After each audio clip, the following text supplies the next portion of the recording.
Nombre au chapitre 12.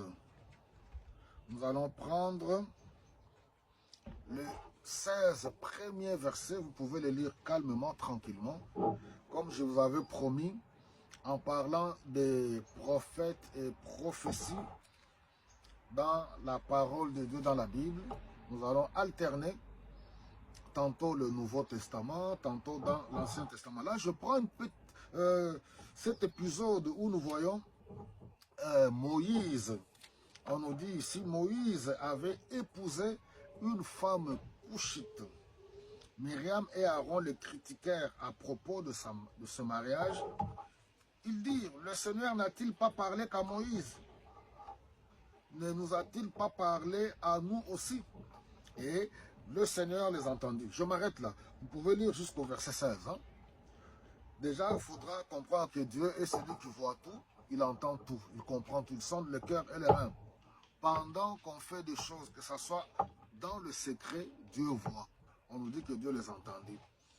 Le but de ce message, c'est pour nous exhorter et attirer des leçons. Il y a tellement de leçons là-dessus à tirer.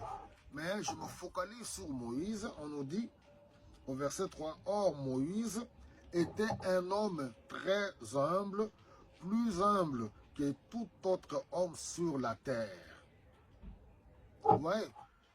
Si vous vous rappelez, quand on a abordé ce thème sur les prophètes et les prophéties, il y a très très longtemps, je vous ai dit que Moïse était parmi les 3 grands prophètes selon la tradition juive dans le contexte de l'Ancien Testament. Et ici, on nous dit que Moïse était un homme très humble. Donc, nous devons imiter l'humilité de Moïse. Lui, un grand prophète, comme on le verra. Moïse était un homme très humble, nous disent les Écritures, parmi tous les hommes. Il fait face à un problème où nous voyons son frère et sa sœur qui viennent, qui murmurent. Le vrai problème, comme on le voit dans les églises, quand vous voyez les gens se rebeller ou les gens critiquer, le problème se trouve ailleurs. Ce n'est pas ce qu'ils vous disent là.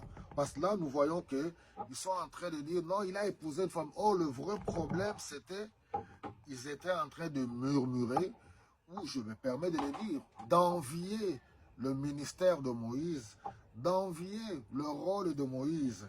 Parce qu'ils disent, mais quoi, qu'est-ce qu'ils pensent? Ça veut dire que Dieu ne lui parle seulement qu'à lui. Nous aussi, nous sommes des serviteurs de Dieu. Voilà. Donc, dans l'exercice du ministère, nous avons vu que c'est l'Esprit qui donne. C'est Dieu qui appelle. Dieu appelle qui il veut. Dieu utilise qui il veut.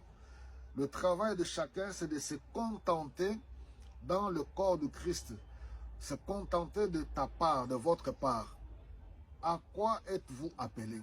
Vous devez prier pour que Dieu vous révèle réellement c'est à quoi vous êtes appelé. N'enviez personne. Dans le corps, quand Paul explique le fonctionnement du corps dans 1 Corinthiens au chapitre 12, 13, 14 et ainsi de suite, étant membre du corps du Christ, nous sommes, le corps du Christ est comme le corps humain où chaque membre est utile. Chaque membre a un rôle à jouer. N'envie personne. Marie ou Myriam et Aaron ont envié Moïse. Ils ont commencé à dire, est-ce que Dieu va seulement utiliser celui-là? Dieu m'utilise aussi. Tu es utile.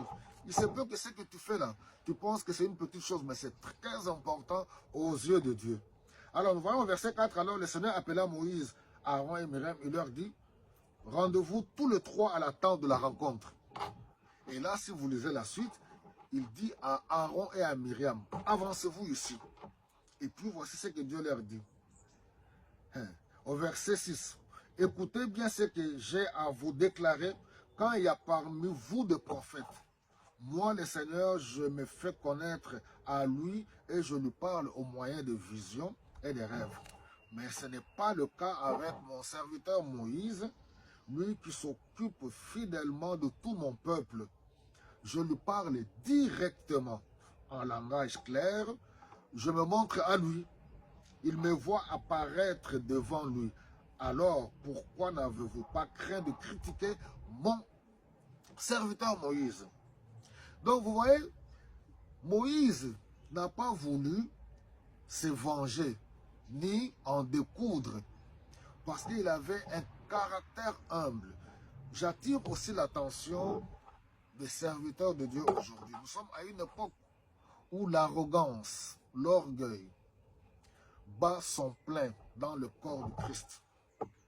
Chers serviteurs de Dieu, quel que soit le ministère que Dieu nous a accordé, vous avez 40 000 membres, vous avez un grand ministère, un renommé, voilà, Dieu vous utilise puissamment. Soyons humbles comme Moïse. Moïse ne s'est pas du tout vengé. C'est Dieu qui s'en est occupé. On est à une époque où nous avons aujourd'hui, les hommes sont trop arrogants dans le ministère. Menaces, arrogance, intimidation pour maudire. Non, il n'est pas bon. Moïse est resté humble. On va continuer dans la deuxième partie.